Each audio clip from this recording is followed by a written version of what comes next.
Welcome back to Mechanicus. We are taking care of the final boss battle today. Obviously not the Twilight of the Gods one. That one we'll deal with later. We're going to be doing the Grand Architect. Prime Hermeticon Captrix reports the sarcophagus of Neftusk has been located in its tomb. Hunt down Lord Neftusk, the Grand Architect, and eliminate him. We're going to get an upgrade to our Vanguard Alpha, a nice upgrade to our Cog Occulturist if you're using those. This battle is going to be... I have a lot of words for this battle, and none of them are polite. Let's see here. Does it really matter who else I want to bring here? Sure, we'll just bring another one of those guys. Make sure you have Litany of the Electromancer with you. That's all I have to say. Armored sarcophagus reported by Skitarii forward observation units. Potential high value target location. Reference Tomb of Neftusk. Grand Architect of the Necrons. Our intelligence suggests he built the Tomb Valley. Surmise he built his own burial place within it. Automated defenses probable. Lord Neftusk combat capability unknown. Then assume it is high. Respect the capabilities of the quarry, but not the quarry itself. Gather the horses and hounds, commence the hunt. Alright. So as usual, we have like a whole bunch of stuff that we have to like go through to get places. Neftusk's sarcophagus is past a gauntlet of defenses. The Skitarii have reported automated gun turrets and traps. Neftusk was ingenious when it came to coming up with ways to kill us. Cornered in its lair, the prey seeks to turn. Terminal resistance probable. It fights unto death. Automated defenses are no hindrance to tech priests. A radium rifle and tech lore are his weapons. They've been enough of a hindrance to my Skitarii. For proof, just count the bodies. I pray you have more luck, Magus. There is no luck. The hunt commences in certainty of the kill.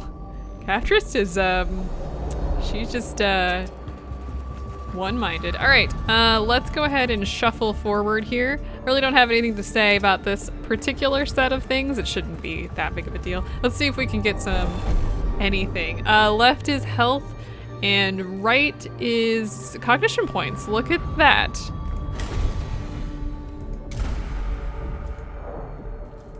A nice start to this. As usual, we probably won't be leaping with less than 3 awakenings, so just be aware of that if you're setting this up. A narrow slab, like a low wall, runs much of the length of this chamber. 12 tiny statues of various Necron construct forms are standing on the slab as if being displayed. Each of the small icons is cast in a different alloy, giving each a differing finish and appearance. Their purpose can only be guessed at. If we examine them, we will gain awakening and lose hit points. If we smash them, we will gain awakening and lose cognition. And if we evaluate them, we will gain cognition points. While examining the icons to ascertain their works, the cohort noticed hair-thin wires connecting each to the slab. This appears to be part of a Necron security system, indicating the icons are of greater value than they appear. The system has no obvious means of deactivation, though what the cohort lose in the material value of the icons is matched in a new appreciation for Necron cunning and technology. Yeah, those models are expensive when you purchase them. An automated turret covers the approach to the intersection ahead. This product of Neftusk's industriousness is bristling with Gauss blasters and tracks constantly for new targets. Okay, so let's see here. If we go an alternative route, we will lose hit points. If we take a stealthy approach, we will lose hit points. But if we attempt to deactivate, we will gain Blackstone. A carefully modulated data stream sent from the cohort's comm units interferes with the turret's Xenos technology and drives it haywire. The turret sprays fire in all directions until it suffers a temporary power failure, at which point the cohort can approach and shut it down. They recover the spent power coils from the device so the precious materials inside can be repurposed.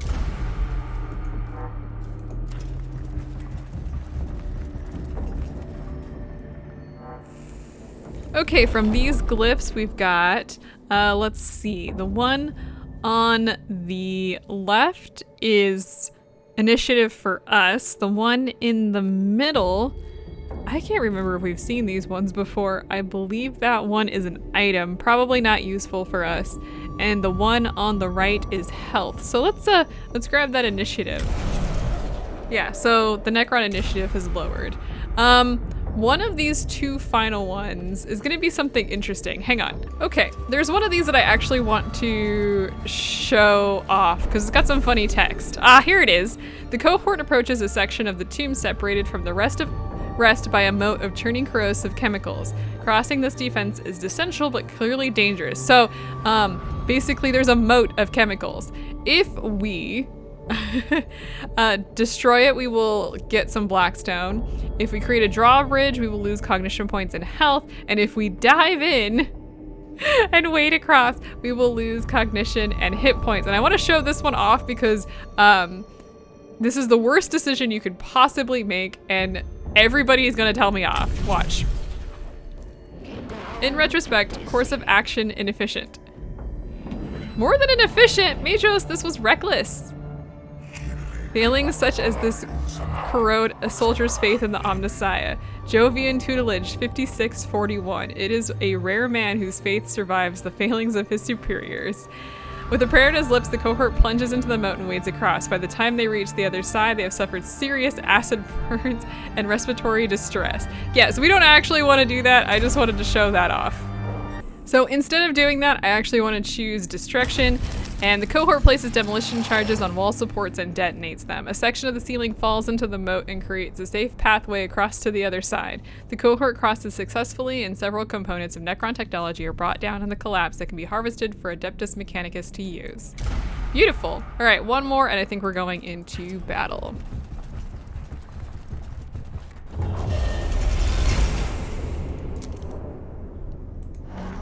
Looks like a sniping zone will be picked off one by one as we cross it. The defenses around Nephtusk's sarcophagus chamber open into a wide space, overlooked by several towers. If we do speed and faith, we will lose hit points. If we counter snipe, we will lose hit points, but also lose awakening. And if we open fire on the towers, we will gain cognition points. Counter snipe might be useful if you're struggling with awakening, but I'm gonna go with the suppressive advance. The cohort's guns open up, spreading fire across the various towers as they move. The sniper, a one-eyed Necron construct with a long Gauss rifle, is unable to get off an accurate shot, and the cohort reaches the other side intact. The cohort is emboldened by their evading of this defense of Nephtusk's sarcophagus. That was a death mark? Question mark? I think that's what they're called. Okay, so I like this battle because my notes say that this battle is dumb. High value target location confirmed. Sound the horns. The baying commences. This place is not just a tomb, a shield to protect us in our slumber, a monument to our grandeur. It is all these, but it is much more. I built a machine for grinding down the tomb robbers and desecrators who would defile our graves. I built a police of death that would feed your kind into the killing places I prepared. You stand in one such place. Now, let the machine do its work. You done? The works of the enemy come thus to light. Appendix Heuristica 7390, and we shall cast them down, corrupt by their presence. We shall break the teeth of the Xenos that would swallow us whole. I am no soulless peasant. I am a lord of the dynasty of Cesaragon, the architect of your galaxy's next million years. A galaxy where your filth will never again set foot. Cesaragon, huh? That's how you pronounce that. Okay, let's see here. Ahead lies a structure like a miniature fortress, its battlements manned with legions of sculpted Necron warriors. Painful green light bleeds from its gateways and murder holes. A pair of doors in the front of the structure shudder and pulse with energy as the being inside runs through the final moments of the tomb's reanimation protocols. I'm glancing through here. It doesn't look like I have this listed, so I'm gonna guess all of these are pretty much the same. So Valor, Strength, or Protection. Let's go ahead and do some Protection. Oh, Omnisci, replace the weak and decaying flesh with the strength of sacred steel and the unwielding rock of Mars. So nothing happens. I think that's the same for all of those. I don't know if they forgot to like do that or if they just want to get like different text.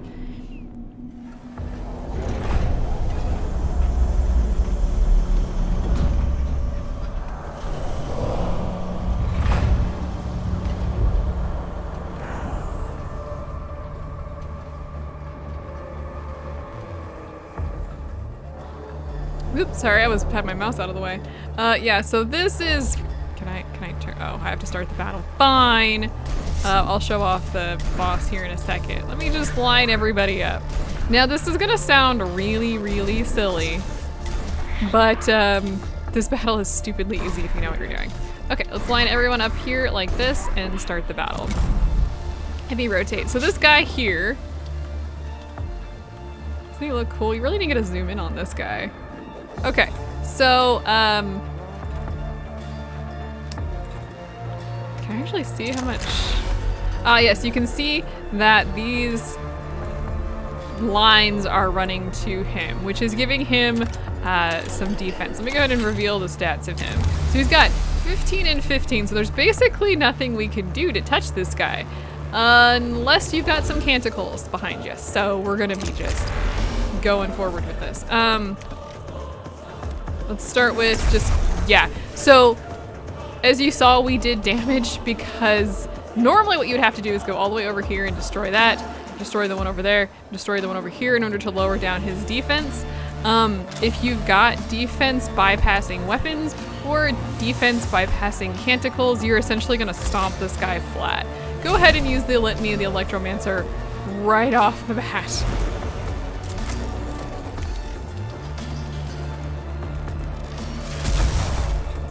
Now I'm gonna move Jeremiah out of the way. I don't even know if I care enough to really give my guys like a boost. I don't think we're gonna need it here. I'll just cover that half. Now what you wanna do, let's see. You can also just bypass that, so let's move you forward. Bypass that. Let's go ahead and fill the cognition gauge because we need it. I'm actually gonna not use anything from him because other people can do more damage. Actually, I guess that probably won't do any damage. I don't know if that bypasses or not. Sure, actually, let's go ahead and just, I don't think the troops are even gonna get in. I don't think they're gonna do any damage. Okay, anyway, moving on. Let's move you forward. I think the best thing to do here is to do some acid damage. Let's go ahead and use a canticle for free. These stack, by the way, I think I've mentioned this before in passing. Go ahead and bless all my tech priests. I guess just hold? You know what? Yeah, let's just hold. Let's just hold still for a second. Like, it doesn't matter. Let's see here. We could again bless. These also stack if I remember correctly, so feel free to do that.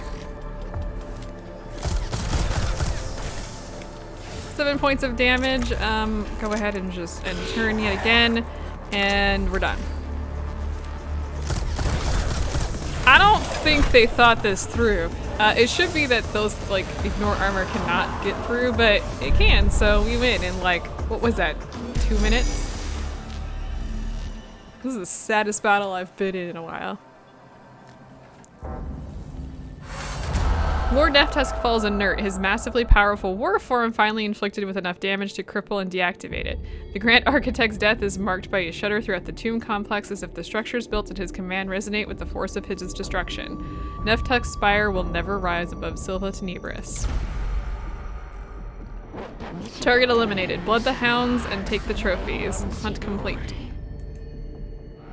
Necron discorporation is unfortunate. Xenos construction methods. Greatly desire, regret, interrupt. No remains to dissect. The slab grows cold. Creepy. Life of Saint Decanus. Chapter 60. Give thanks only that the enemy has fallen. Care not for his motives, nor for the promise of his teachings. Define him solely by his death and the gains mankind makes thereby. I return joy at Neftusk's destruction. However, I shall not choose to act upon it. We are not yet finished with this world, and the Necrons have not yet finished with us. Further high-value target intelligence still to be acquired. Silva Tenebris still has prey. One more prey. Yeah, that was probably... that. If you know how to beat that boss, and you have weapons that will just bypass their armor, you just kind of like walk in and then punch him into the ground. This was the shortest boss fight so far. We could level up somebody if we really wanted to. How much is it going to cost to do that? If we like upgraded you, how much do we have left? I think enough to actually do that. Let's see. Who, as long as we're not hitting more than... your cost too much. You would probably be good.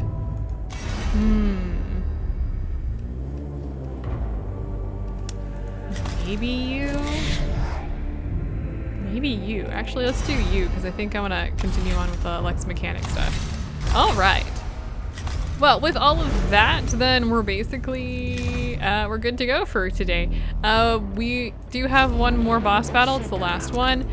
We have one more of Roe, and then one more of each of these two. I think we're pretty much down to the last of these guys. Actually, I think maybe we have two more Scaevolas. We have House of Wisdom, and I think we haven't done the final one, the Verge of Omnificent. Sorry, I just scrolled away from that. Wait, where did it go? Omniscience. So what I'll probably do next time is finish up Rose stuff, then we'll do one of Scaevola's, and then we will finish the game. So we'll be done here at the very beginning of July. Very nice. So I will see you guys next time.